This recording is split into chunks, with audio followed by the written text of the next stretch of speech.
Hello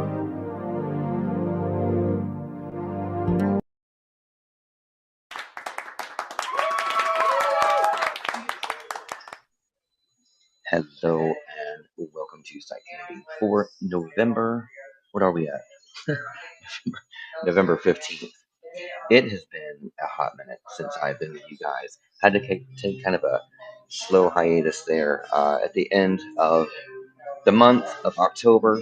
So kind of took 2.5 weeks there to kind of get things sorted out and reorganized, figured and so forth. Going to be doing some new things coming up for the new year in the show, so I'm definitely excited and looking forward to that. I'm also working on a new headset microphone today, so I hope that you guys can hear me.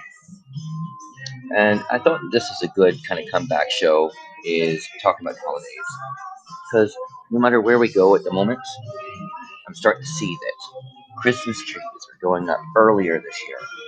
People are getting things put together faster. I was not even past Halloween, and everybody's starting to put up Christmas decorations and all that kind of thing. So, what do? We nestle into it, right? We have the holidays ahead of us. Now, for many people, the holidays, they kind of conjure up that Norman Rockwell-esque mental picture of people gathered around to enjoy their food, friends, family, accompanied by feeling all that love and warmth and excitement. But for others, the holidays can cause them to feel anxious or depressed despite all the decorations and festivities. There may be pressure to impress your friends, relatives, with a spotless house or the perfect gift. The need to travel and buy gifts can put a strain on an already tight budget.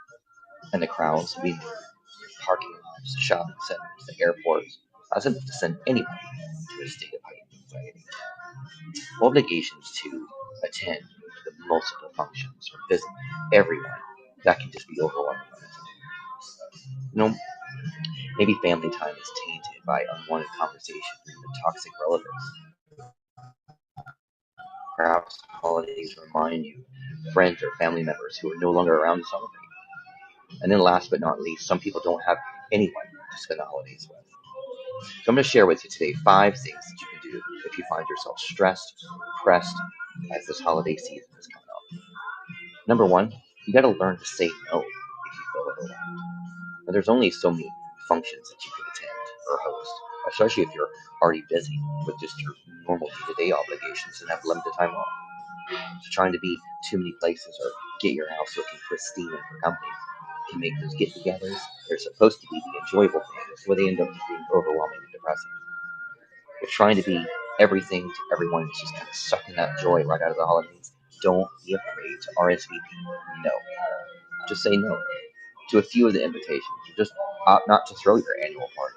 You know, this gives you the opportunity to reach out and suggest spending one-on-one time with friends or family in the new year when calendars are a bit more open. Interactions can be more intimate, meaningful. Alternatively, if you have social anxiety, you may send your mental health into a tailspin by pushing yourself too hard to participate in events or go to crowded places that trigger your symptoms. If stores swamp with too many shoppers or your nightmare, rely on trusted websites for online gift shopping. Do it online. You can increase the impact of your gift giving by selecting maybe a charity on Amazon Smile or something. I mean, just there's other options that you can do rather than subjecting yourself to the things that you know are going to overwhelm you or stress you out. The next thing, of course, is our finances. Everybody gets so ingrained in having to do a certain thing or a certain price. That's crap. You know, I grew up in a household we made we made each other things.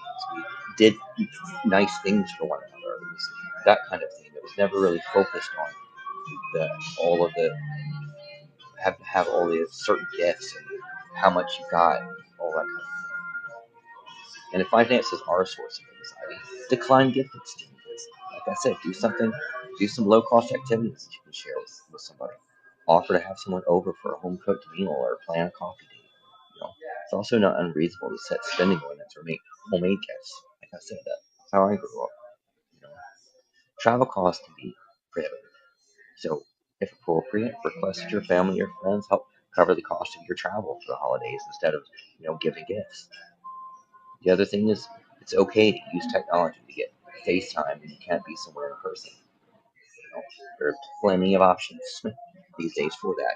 And the thing is, as much as people are ingrained and addicted to their phones for every other thing under the sun, you can be there to do what you need to do on TikTok or Instagram or Facebook and all this, but then all of a sudden you want to do that with family over the holidays. And oh my goodness, you become the horrid black sheep. It's ridiculous. It's okay to work out different strategies that are going to make you be in a healthier space. The third thing is know when to end unwanted conversations. Now look, many families have that one toxic member, or maybe there's a few, who can turn a seemingly fine conversation into a family feud. But when you see things start to take a turn for the worse, do not poke the bear. There's no shame in removing yourself from the situation. Leave the room or step outside until everybody's kind of cooled off a little bit. If your dread is more centered around being grilled by friends and family about things like your relationship status, weight gain, or just having a tough life, something that you're facing, then you have a few options. It may help to rehearse any replies to anticipated questions in your gatherings, so you don't find yourself struggling to figure out what to say. You can change the subject of the conversation if you don't feel like having a particular discussion, but try not to do so in a provocative or defensive way. For example, don't respond to "How are you doing since the breakup?" with "How are you doing since you got passed over for that job promotion at work?"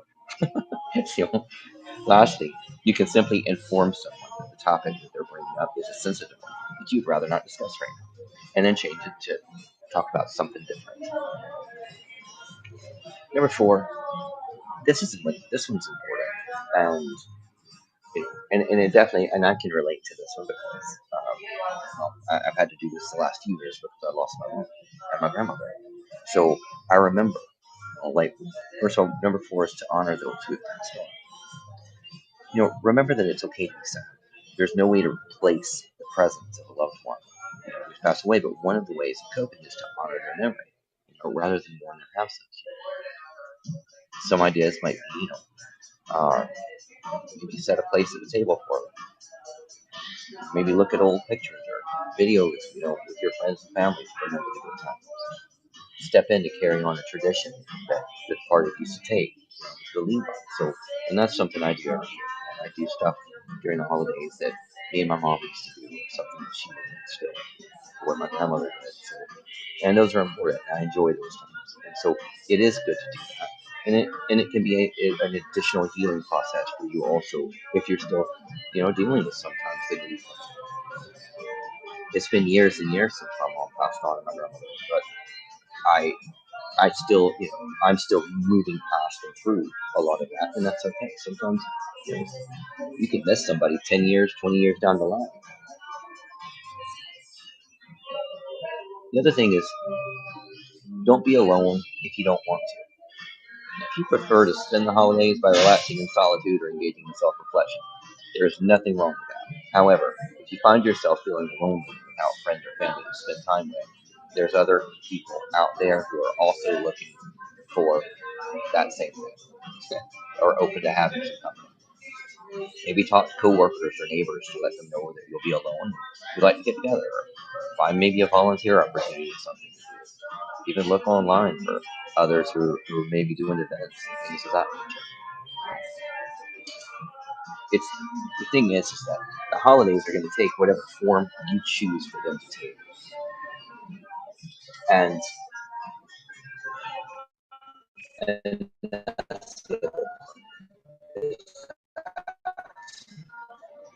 we're ramping up here. We got Thanksgiving, oh, we got Christmas coming up, we got the New Year coming up, right? It all hits bounce back, doesn't it? Suddenly becomes that thing where a lot of people they're just let's just get it done and put it behind. And if that's how you're viewing it, change your focus. Another do you need to if you don't want to go to Uncle Jim and Aunt Jane's house, then don't, because This is your holiday too, and you can't do everything just based on everybody else. You have to be able to do something that's going to help you maintain you. Celebrate the holiday the way that you want to celebrate it. Do the things that make you happy. And if nobody else is on board with that, that's okay. You don't have to have your Christmas based on what everybody else wants for you. Nobody else is you. You get to have the Christmas, or you do your holiday or your Thanksgiving exactly how you wish to, and not how everybody else wants you to. So there is a big difference there. So, guys, I hope you make a plan. I'm going to be talking about the holidays, depression, and things of that nature, but also talk about good stuff too the remainder of this week. I look forward to seeing you guys tomorrow. I will be back here tomorrow at the regular time. I had to move it 30 minutes earlier today, but I will be back with you tomorrow at 11:30 a.m. right here on Fireside. And guys, just remember, be happy, be healthy, and most importantly, be. Till tomorrow.